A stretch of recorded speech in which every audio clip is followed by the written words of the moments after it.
ষাটোর্ধ্ব আবুল কাশেমের বসত ভিটা সোনাগাজীতে ছোট ফেনী নদীর তীরে।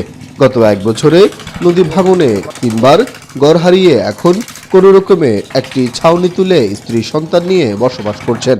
কিন্তু প্রতিটি জোয়ার ভাটায় সে আশ্রয়টুকুও নদীতে বিলীন হয়ে যাওয়ার শঙ্কায় নির্ঘুম রাত কাটে তার। জায়গা 14 কালা চলে গেছে আমার, এখন কই যাবো, কই থাকবো, এই বাল বাচ্চা লই। কিছুদিন আগেও নদীর যে তীরে ছিল ঘরবাড়ি, আবাদি জমি আর মানুষের বসতি, এখন সেখানে নদীর স্রোত। নদীগর্ভে বিলীন হয়েছে ঘরবাড়ি, টিউবওয়েল, চলাচলের রাস্তা ও ফসলি জমি।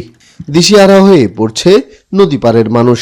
সোনাগাজীর বিভিন্ন এলাকা, দাগনভূঞার মাতভূঞা, সদরের বালিগাঁও ইউনিয়ন এবং নোয়াখালীর মুসাপুর ইউনিয়ন সহ বিস্তীর্ণ নদী তীরবর্তী এলাকায় এখন ভাঙছে। তীব্র স্রোত আর বর্ষার পানির চাপে প্রতিদিনই নতুন নতুন এলাকা প্লাবিত হচ্ছে। গতবারে কাম করে শেষ করে না, হালকা ভাবে কদ্দুরা করে গেছে, কই বারবার বাঙ্গের, বারবার হুবের। একে একে 3 দফা বাড়িঘর সব নদীতে গেছে। কই আমরা থাকার কোনো ব্যবস্থা নাই, কোনো ব্যবস্থা নাই যে আমরা খাইবের, কোনো চলবের, আবার ঘর দুয়ার করবেন মলি, কোনো ক্যাপাসিটি নাই। স্থানীয়দের অভিযোগ, পানি উন্নয়ন বোর্ড কার্যকর উদ্যোগ নিলে ঘরবাড়ি ও সম্পদ নদীগর্ভে বিলীন হয়ে যেত না। জিও ব্যাগ ফেলে সাময়িক ভাঙন ঠেকানো গেলেও এটি স্থায়ী সমাধান নয়। অবৈধভাবে বালু উত্তোলন বন্ধ ও দ্রুত মুসাফির ক্লোজার পুনর্নির্মাণের জোর দাবি জানান স্থানীয়রা।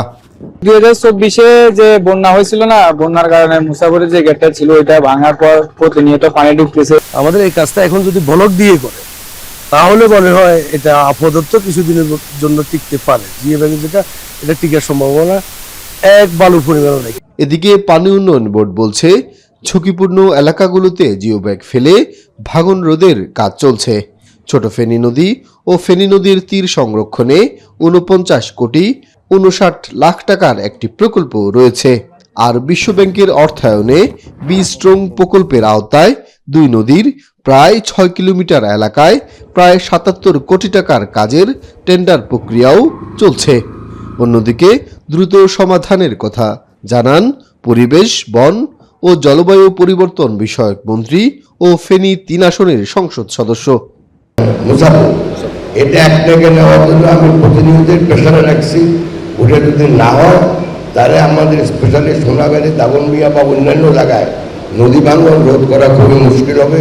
ছোট ফেনী নদীর কানেকশনে যে বিভিন্ন স্থানে ভাঙন দেখতে পাচ্ছেন, এটা অ্যাকচুয়ালি মুসাফির রেগুলেটরটি ভেঙে যাওয়ার কারণে নিয়মিত প্রতিনিয়ত যে জোয়ার ভাটার ইফেক্ট আসছে, এই কারণে ভাঙনটা অব্যাহত আছে। বি স্ট্রং প্রকল্পের আওতায় 2টি প্যাকেজে প্রায় 6 কিলোমিটার এরিয়া আমাদের টেন্ডার অলরেডি হয়ে গিয়েছে, রিসিভ হয়েছে। সামনে ওয়ার্ক অর্ডার দিলে আমরা এটার কাজ করতে পারবো। পাউবো বলছে 2024 সালের বন্যায় ক্ষতিগ্রস্ত মুসাফির ক্লোজার পুনর্নির্মাণ প্রকল্পটি বর্তমানে পরিকল্পনা কমিশনের অনুমোদনের অপেক্ষায় রয়েছে। তবে নদীপাড়ের মানুষের দাবি আশ্বাস নয়, এখন প্রয়োজন দৃশ্যমান কাজ। সোলাইমান ডালিম, এখন ফেনী।